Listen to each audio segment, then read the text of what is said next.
આપણા 50 જેટલા રત્ન કલાકારોએ ખાલી સુરતમાં આત્મહત્યા કરી, તો હવે એના બાળ બચ્ચાનું શું થશે? અનેક વ્યક્તિઓ એવા છે જે મરવા વાંકે જીવે છે. હા, તો તારા બધા દુશ્મનો તો ઘણા બધા છે જ ત્યાં. આ તો બધા જ છે, ચારે બાજુ જ છે, મોટા નેતાઓ બધા. તું બી તો નમસ્કાર. વિશેષ ન્યૂઝની વિશેષ રજૂઆત. દિનેશ સિંધવનો સીધો સવાલમાં મારો સીધો સવાલ એ છે કે શું ભાજપનો હીરો ઝાંખો પડી રહ્યો છે અને આમ આદમી પાર્ટીનો હીરો ચમકી રહ્યો છે? આ સવાલ એટલા માટે કરું છું કે ગોપાલ ઇટાલિયાએ સુરતમાં રત્ન કલાકાર અધિકાર સભાને સંબોધન કર્યું. આ સભાને જ્યારે સંબોધન કર્યું ત્યારે ગોપાલ ઇટાલિયાએ સરકારને આડે હાથ લીધી, ખાસ તો ભાજપને. એમાં પાટીલ, હર્ષ સંઘવીથી લઈ અને તમામ મોટા નેતાઓને તેમને ઘણું બધું કહી દીધું છે. તેમણે કહ્યું કે રત્ન કલાકારોએ પોતાની જાત ઘસી નાખી છે અને આ ગુજરાતના વિકાસમાં ખૂબ મોટું યોગદાન આપ્યું છે. ગોપાલ ઇટાલિયાએ એવું પણ કહ્યું કે રત્ન કલાકારો જ્યારે મુશ્કેલીમાં છે ત્યારે એમને સહાય કરવા માટેની જે યોજનાઓ છે એ ફોર્મ ભરવામાં પણ લાંબો સમય જાય છે. ફોર્મ ભર્યા પછી પણ સહાય મળતી નથી. સહાયની જે રકમ છે એ રત્ન કલાકારના ઘરમાં જતી નથી. એટલે રત્ન કલાકાર જે છે એ દુઃખી છે, પીડામાં છે.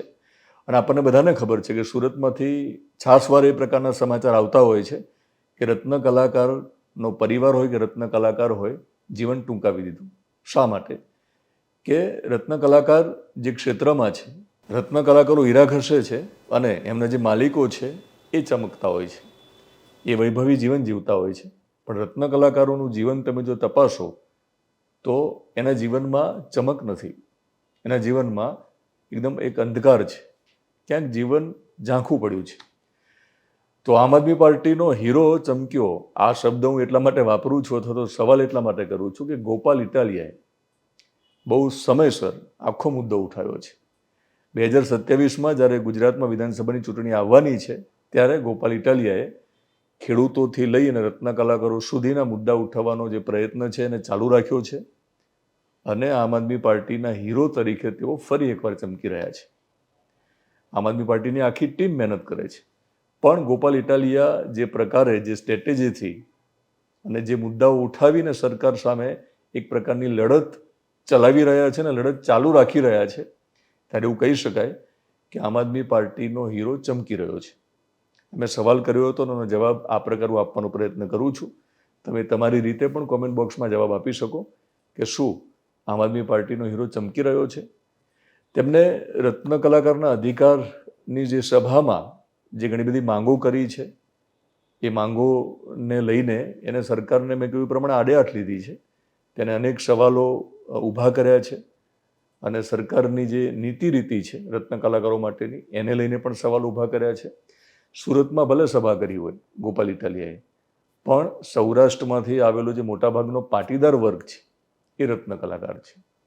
એટલે તમે આમ જુઓ કે ગોપાલ ઇટાલિયાએ એક કાંકરે બે પક્ષી મારવાનું કામ કર્યું છે.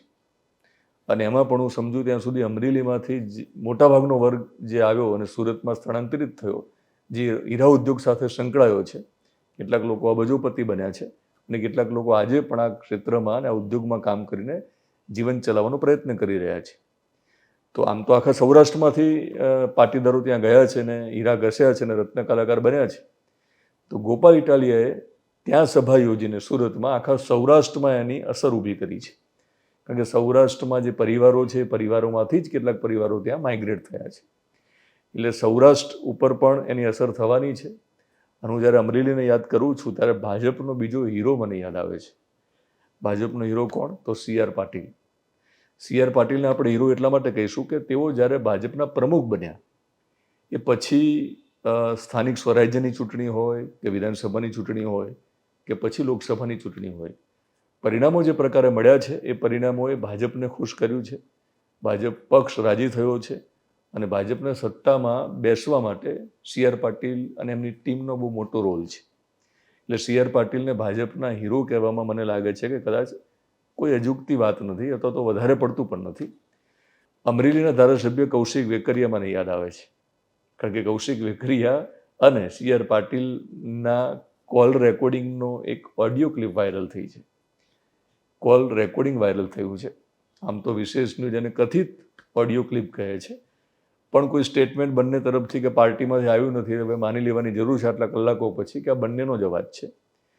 તો એમાં આપણે જોઈ શકીએ છીએ કે સી આર પાટીલ જે પ્રકારની ફરિયાદ કૌશિક વેકરિયાને કરી રહ્યા છે કે ભાઈ તું મારો ફોન તો ઉપાડ, મેં તને વોટ્સએપમાં પહેલો કોલ કર્યો હતો જેને આપણે વોઇસ કોલ કહીએ છીએ, જેથી રેકોર્ડિંગ ના કરી શકે કોઈ અને તમારી પ્રાઇવસી જળવાઈ રહે.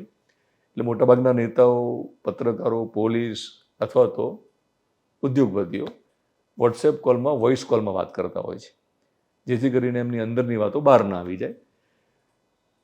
પણ કોલ રેકોર્ડિંગ વાયરલ થયું છે એટલા માટે કે કૌશિક વેકરિયા જ્યારે ફોન નથી લઈ શકતા, એટલે કે વોટ્સએપમાં થયેલો વોઇસ કોલ નથી લઈ શકતા, એટલે પાટીલે એમને સાદો ફોન કરવો પડ્યો. હવે સવાલ એ છે કે પાટીલ જ્યારે ફોન કરે, જો પોતાના નંબરમાંથી જ ફોન કર્યો હોય તો હવે બંનેમાંથી કોઈ એક બાજુ આ ફોન રેકોર્ડ થયો છે. એવું પણ બને કે બંનેની વાતચીત બંનેના ફોનમાં રેકોર્ડ થઈ હોય, એ બંનેનો જે કોલ છે એનું રેકોર્ડિંગ બંનેના ફોનમાં થયું હોય.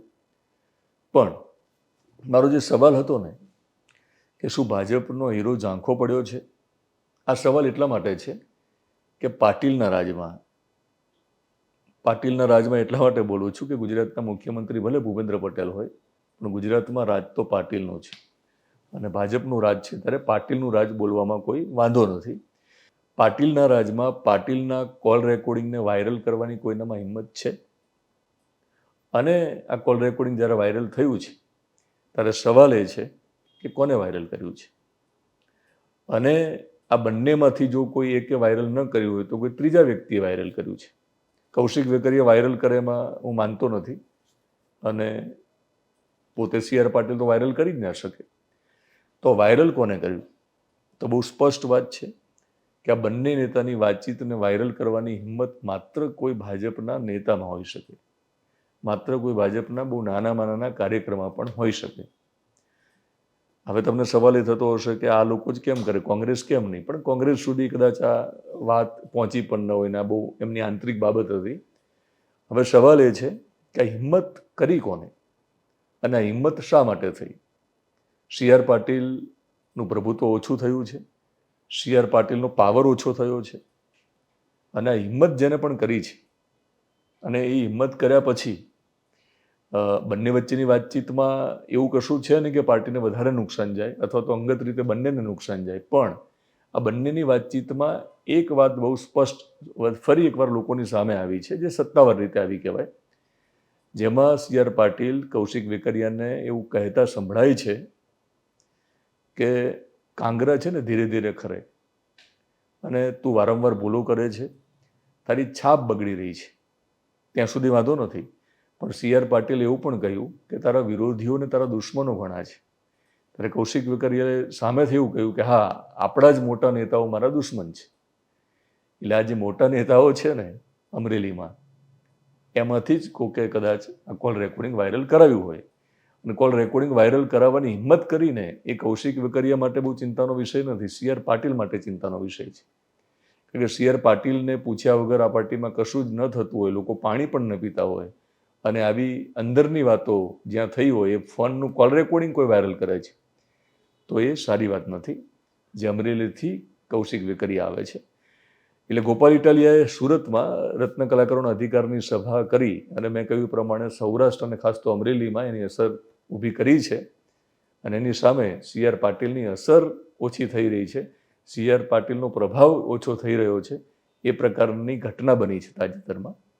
એટલે કહું છું ને 2027માં જ્યારે વિધાનસભાની ચૂંટણી ગુજરાતમાં આવવાની છે ત્યારે સી આર પાટીલનો કાર્યકાળ આમ તો પૂરો થયો છે ને એમને હવે નવા પ્રમુખની લોકો રાહ જોઈને બેઠા છે, ખાસ તો ભાજપના લોકો રાહ જોઈને બેઠા છે.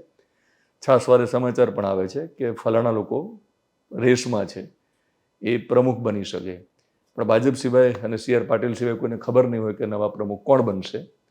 પણ ચૂંટણી આવે ત્યાં સુધી અને ચૂંટણી આવે ત્યારે પણ સી આર પાટીલની એક ભૂમિકા તો રહેવાની છે. તો સી આર પાટીલનું પ્રભુત્વ ઓછું થયું હોય અને ભાજપનો હીરો ઝાંખો પડ્યો હોય એવા સવાલ પેદા થાય એ પ્રકારની ઘટના જ્યારે ઘટી છે ત્યારે મેં આ એક સવાલ કર્યો છે. એની સામે આમ આદમી પાર્ટીનો હીરો ગોપાલ ઇટાલિયા વધારે ચમકી રહ્યો છે. ત્યારે ચોક્કસ એવું કહી શકાય કે 2027માં નવા પ્રમુખ જે કોઈ હોય તે, પણ 2027માં ગુજરાતમાં ગોપાલ ઇટાલિયા અને CR પાટીલ વચ્ચેની લડાઈ આપણને ફરી જોવા મળવાની છે.